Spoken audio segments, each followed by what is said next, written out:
Water is the lifeblood of our planet. From high mountain ridges to deep-sea marine environments, it seems to flow relentlessly. Water is indispensable for life and critical for economic development. We depend on it for a number of ecosystem goods and services, such as transport, tourism, and recreation, and for safe drinking water and land and ocean-based food production.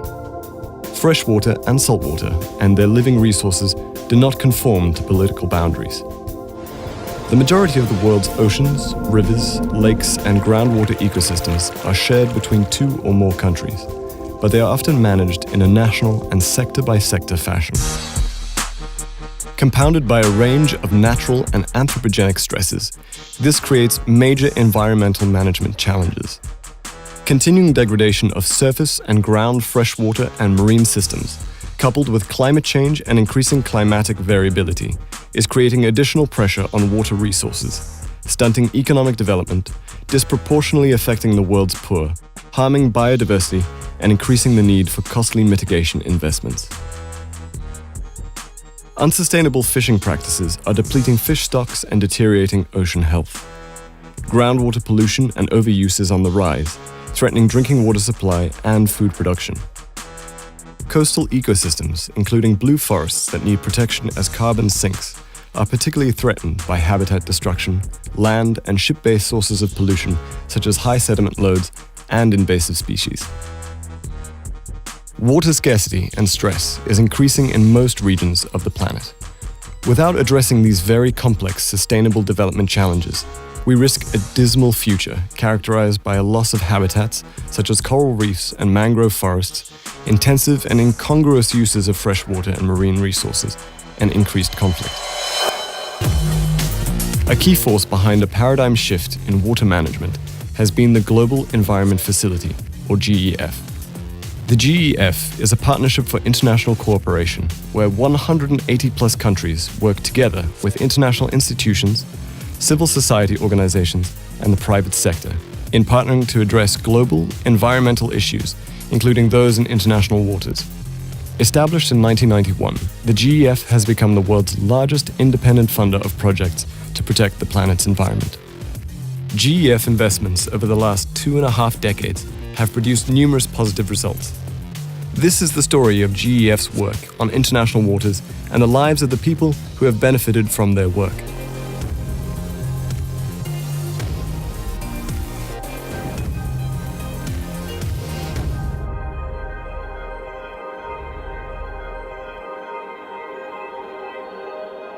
The big problem we all face is that the planet's surface water, groundwater, coastal marine issues, they're not going to go away anytime soon, and they aren't solved easily. The problem is these water systems are changing so quickly. And because our planet's made up of water systems that cross borders, little progress is going to be made on poverty reduction, sustainable livelihoods, public health, food security, on relations among countries, unless water and natural resources conflicts come to the center of the table. The GEF's International Waters Focal Area aims to support developing countries to work together to better understand and overcome issues and tensions in their shared water systems in order to share the benefits from them. The GEF works together with countries on projects managed by 18 implementing agencies. The GEF works are governed by some basic principles. By helping countries work together, a ridge-to-reef and/or source-to-sea approach to water management recognizes that all parts of a water system are interconnected, from the high mountain ridges to river basins, estuaries, and deltas, to coastal habitats such as mangroves and coral reefs. A second element is the community-to-cabinet approach, which aims to engage all stakeholders of a shared water resource in the design and implementation of water management strategies, be they government officials, scientists, the private sector, civil society, or local communities. The GEF provides countries with additional finance and support to transform national efforts into regional programs with shared or even global benefits. Demonstrating these benefits then catalyzes additional support from governments, NGOs, and the private sector. The GEF's support for innovative approaches has also enabled participating countries to cooperate across different sectors and national borders to balance the competing uses of water resources. These approaches support processes leading to regional legal and institutional frameworks over water, and to improve the nexus of food, water, energy, and health security of communities, while sustaining goods and services from the water and related land environment. How do these processes work?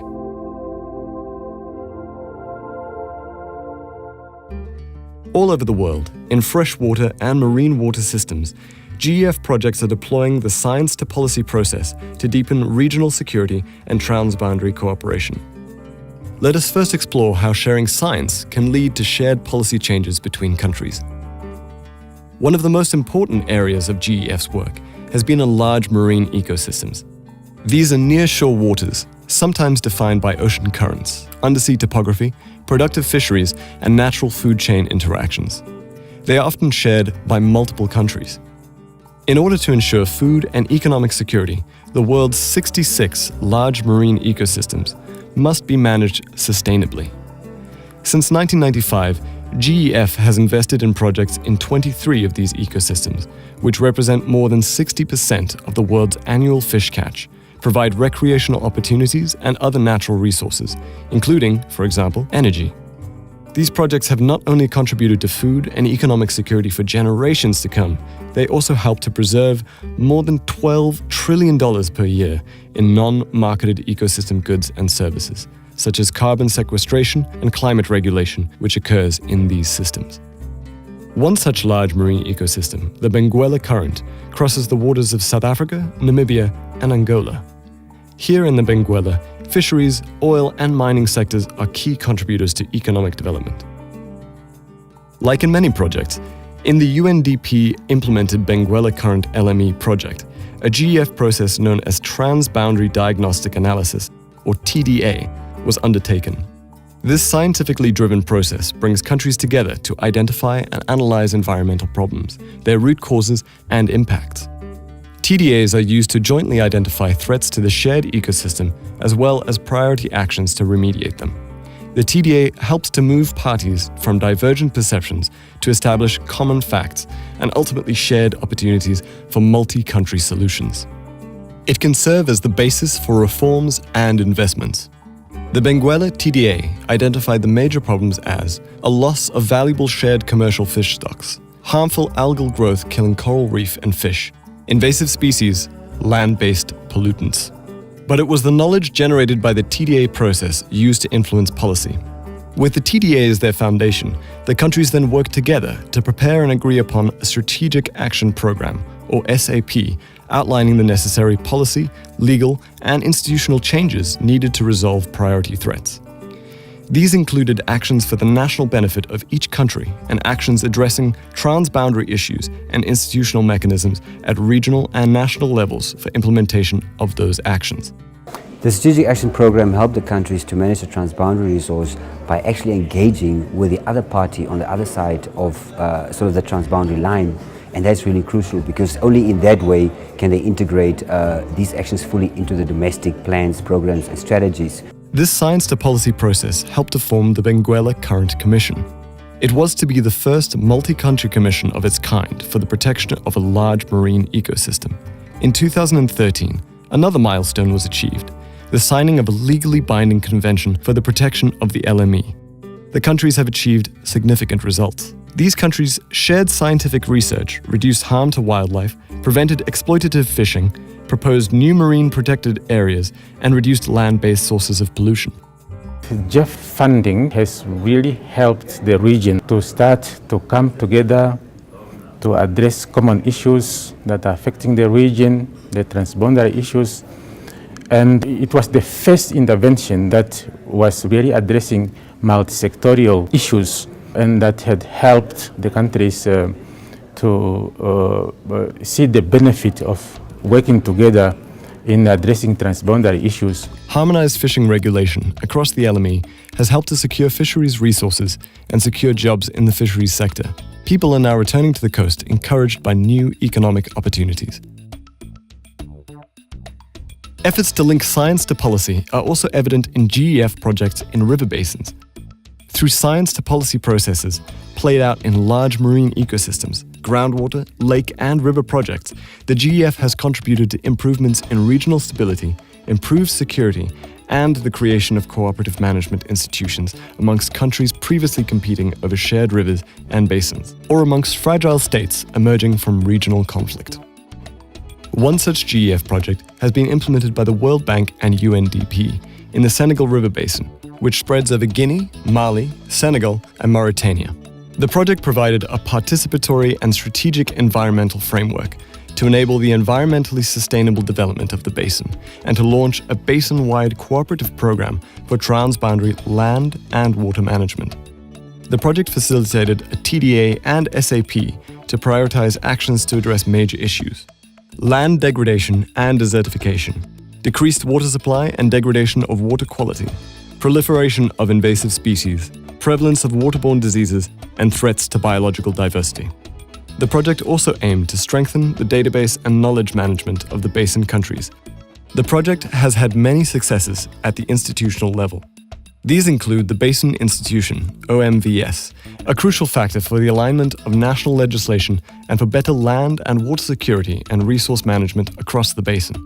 This is a transformational project which has a huge impact. I think overall we have the clear and direct impact on people's lives, but more importantly what we also have is regional integration. 4 countries coming together to say we know how to use our waterway together to develop economic well-being of our people, and also of course it means political and social development of the region and of the sub-region together. Another example of using science to influence policy comes from the Bay of Bengal, which is home to a quarter of the world's poor, many of whom rely on its resources for survival. This puts immense pressure on the environment. The GEF Large Marine Ecosystem Project in this region has emphasized engaging communities and making science accessible to them, realizing the importance of their understanding in order to alter their behavior towards sustainability. You see, the communities need to understand the proper use of these resources. We tend to exclude the community in these management initiatives, forgetting that the communities are the beneficiaries of these resources and they need to be taught. And complex science is not the way to teach them. Basically, they need to know simple answers to the problems and simple observations to understand what is going on. So how do you strengthen the ability of resource users to manage their resources more sustainably? With the GEF finance and project implementation by the Food and Agricultural Organization of the United Nations, the governments are beginning to strengthen science and community training in the region, introducing more sustainable practices and policies. Transfer this knowledge to the local community in taking care of the industry well, we cannot achieve our goals. So our main goal is to give them training, transfer them knowledge in sustainability and taking care of the ecosystems where they will have sustainable fisheries or whatever the industry they will work in. Yes. But how are the needs of the communities considered? Awareness programs provide a platform for communities to voice their concerns, so policymakers can understand the critical role coastal and marine ecosystems play in people's livelihoods, not just for income from fishing, but also from tourism and other activities along the coast. Knowledge sharing is vital to strengthening and informing management decisions in the whole Bay of Bengal. Local knowledge assists policymakers to consider the human needs. The project completed its own TDA to identify poverty and environmental issues. As an outcome of the Bay of Bengal Large Marine Ecosystem Project, countries are now working together and replicating these successes to protect one ecosystem for its people and its future. The TDA SAP process illustrates GEF support for a science-to-policy framework that fosters transboundary cooperation and supports regional security. Over 30 strategic action programs have now been endorsed globally in these freshwater and marine systems. Globally, intensification of agriculture and industry, as well as urban expansion, has led to an increase in fertilizers, untreated wastewater, and industrial effluent entering freshwater ecosystems, and eventually, the sea. These excessive loads of nutrients stimulate overgrowth of plants and algae, which, when they die, deplete oxygen in these coastal areas, leading to low oxygen or dead zones. With a rapid increase in pollution, dead zones now number more than 500. Around the world, resource managers needed an answer to this problem, and fast. Integrated water resource management provides a solution by encouraging joint management by all sectors, including industry, government ministries, and communities. One of the GEF's most successful integrated water resource management projects brought together 17 countries along the Danube-Black Sea basin to fight dead zones in the Black Sea caused by agricultural, municipal, and industrial runoff. Reaching its peak in 1990, 40,000 square kilometers of the Black Sea was effectively considered dead. Species were disappearing, and losses from tourism, fishing, and other industries were estimated at $500 million per year. A series of UNDP-implemented regional projects, together with national-level World Bank-implemented projects, all financed by the GEF, helped the governments come together to address the problems.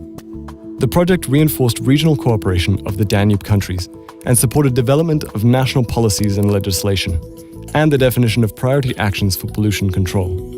These efforts significantly contributed towards the reducing nitrogen runoff by some 25,000 tons and phosphorus by some 4,000 tons per year.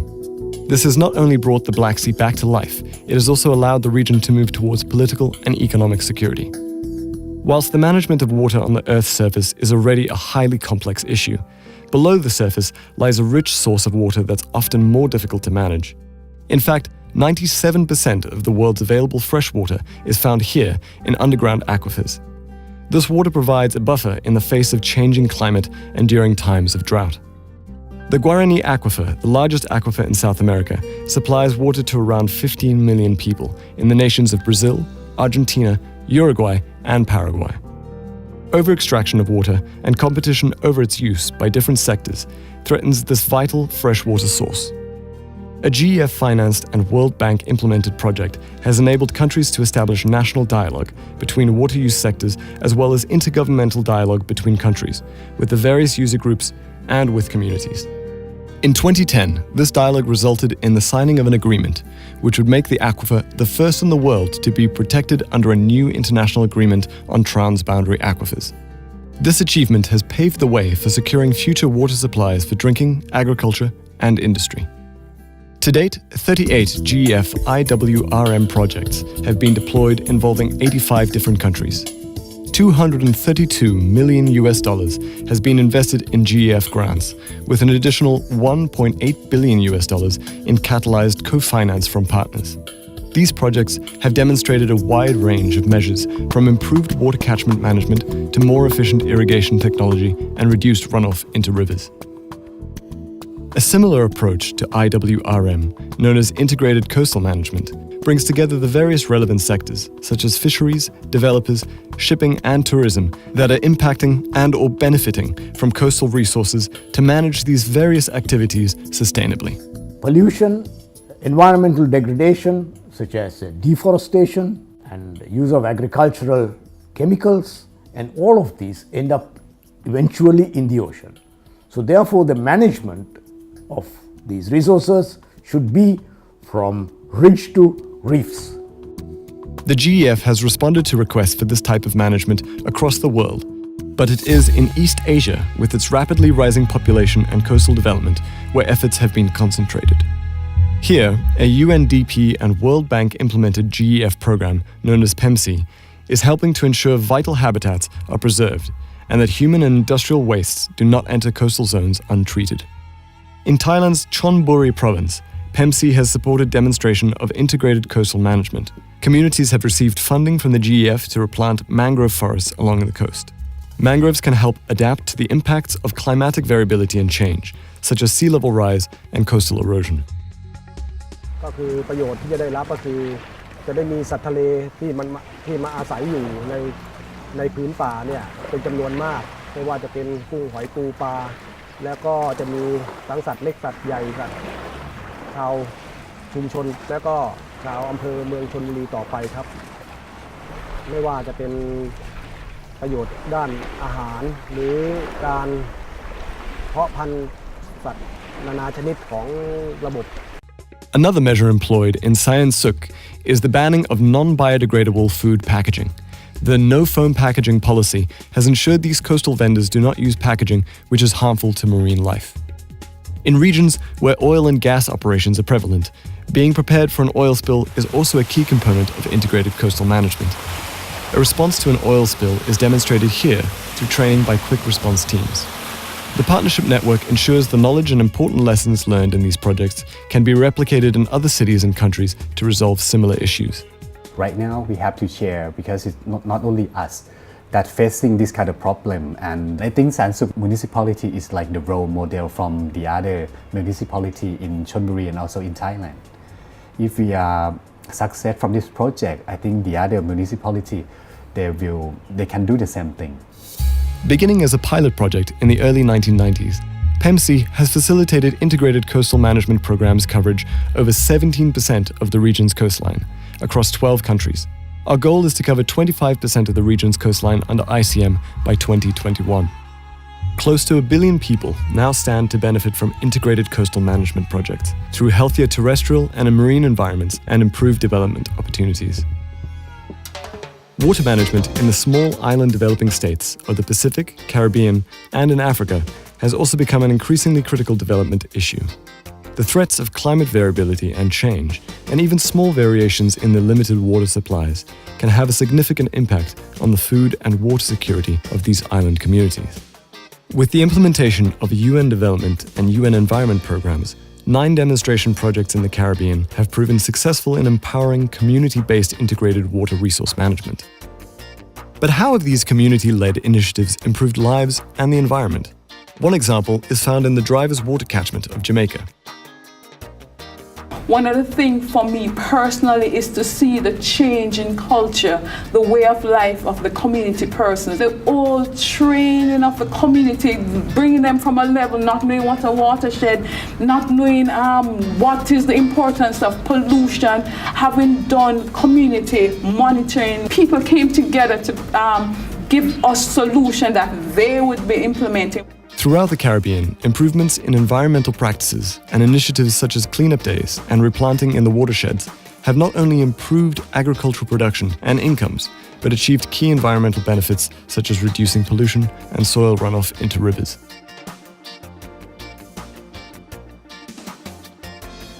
Another key focus area of GEF has been the demonstration of community-driven and low-cost innovative solutions to manage water quality and coastal ecosystems. How have such approaches led to greater change?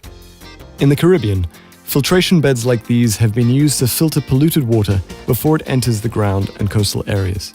In St. Lucia, large constructed wetlands have reduced pollution loading into groundwater by up to 90%. Similarly, in the small island developing nations of the Pacific, GEF Finance, together with UNDP and UNEP implementation, has helped to demonstrate and introduce low-cost composting toilets to conserve water and protect fragile groundwater tables from contamination. Community-led demonstrations are also a major component of the GEF's projects around freshwater lakes. As part of the Nile River Basin system, which also featured a large GEF program, Lake Victoria plays a vital role in the East African community. Over 35 million people depend on the lake for their fresh water, food security, and livelihoods. A GEF-supported and World Bank-implemented project found the lake to be under considerable threat from algae, contaminated drinking water, invasive species, and overfishing. These compounding issues not only threaten the livelihoods of those around the lake shores, but cumulative impact could also become a catalyst for regional conflicts over water resources.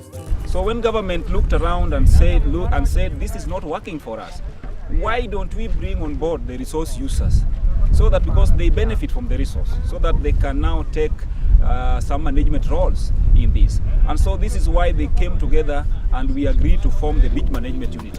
With the help of the GEF project, the governments of the East African community have empowered local community-based groups known as beach management units, or BMUs. These groups have begun to reverse the environmental degradation along the lake shore, replanting important wetland areas to protect against erosion and destruction of habitat. Before the BMUs, people never knew about the lake pollution because it was the community knew that it was the way of life. It was degraded seriously. People were encroaching even to the lake. They were cultivating the wetland.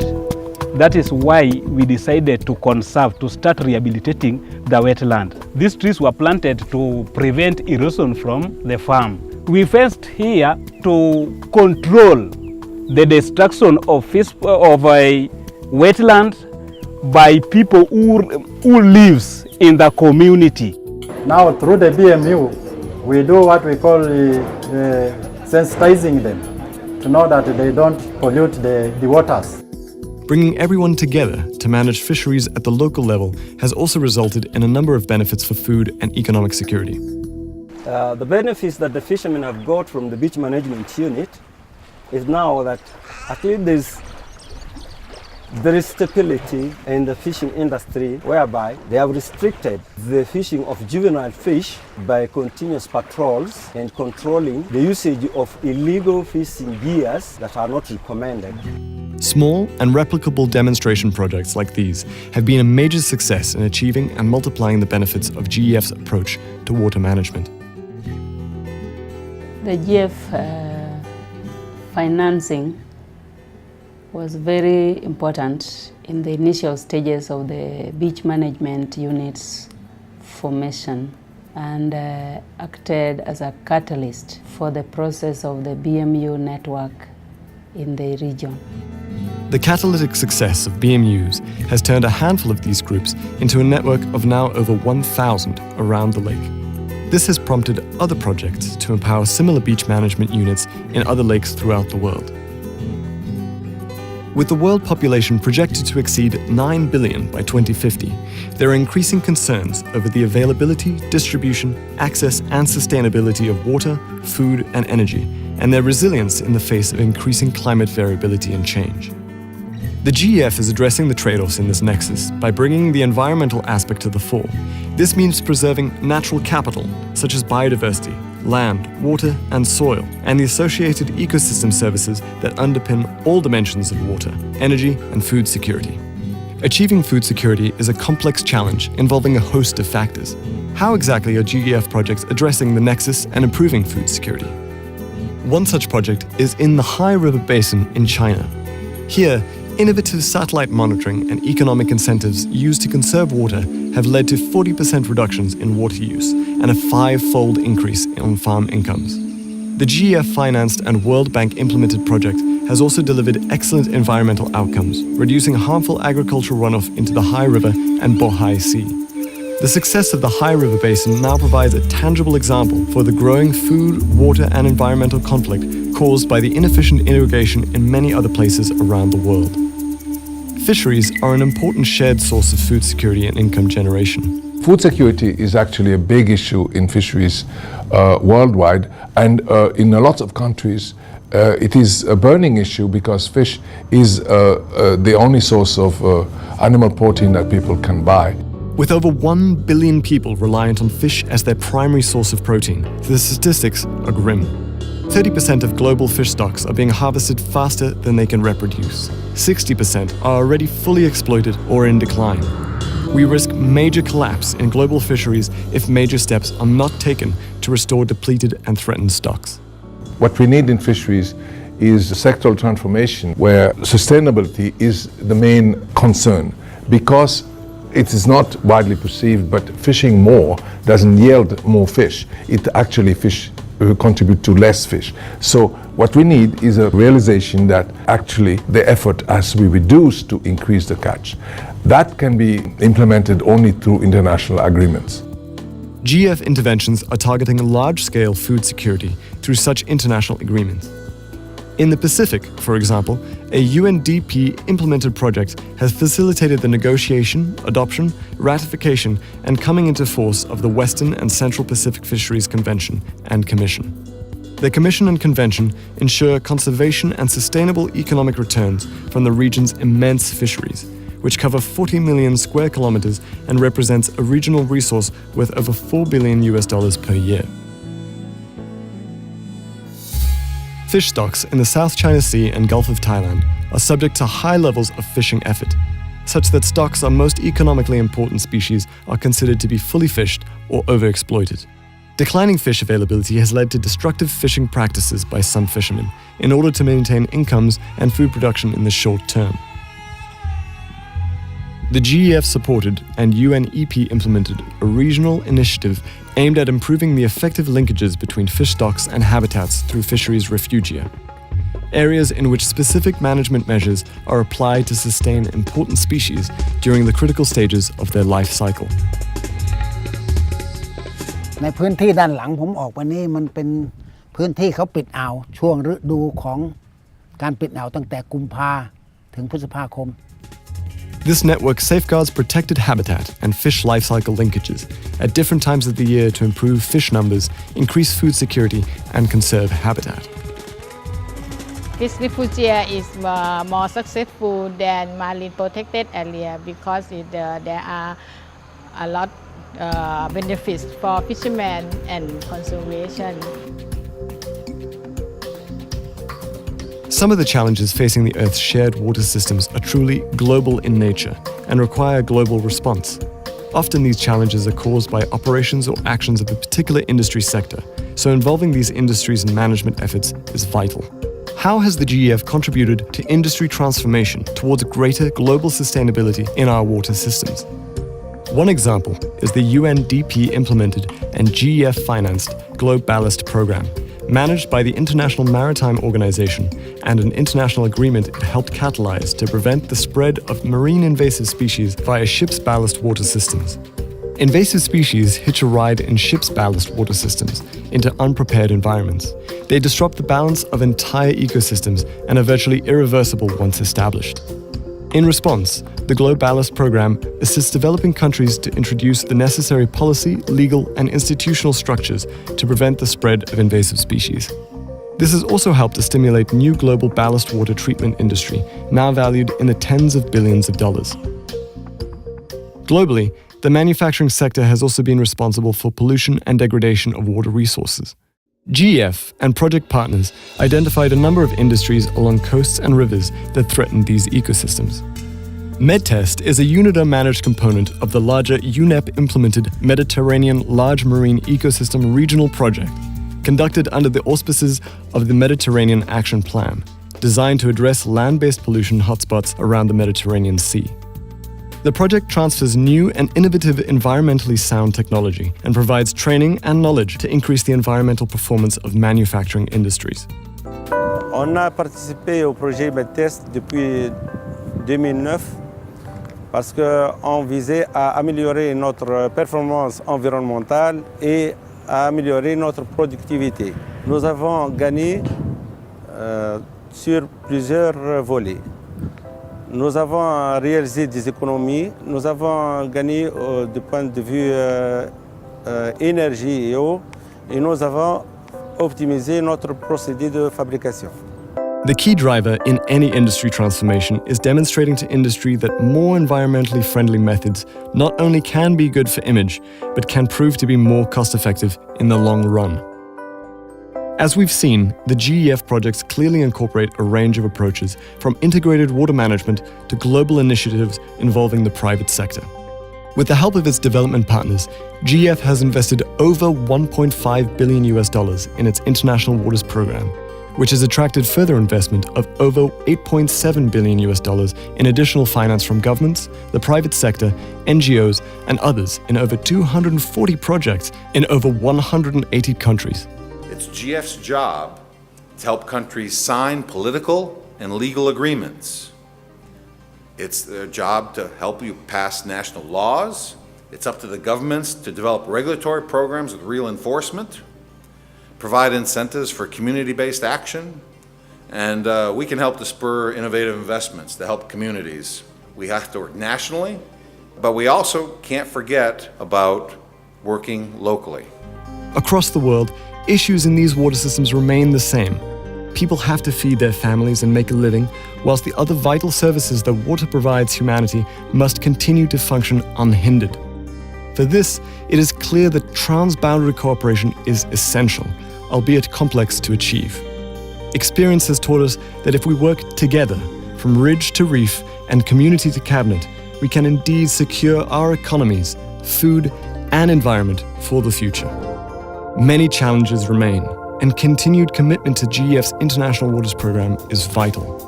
Water holds the key to sustainable development. We must work together to protect this fragile and finite resource. Let's invest in water. Water for life, water for development, and water for regional integration, stability, and peace.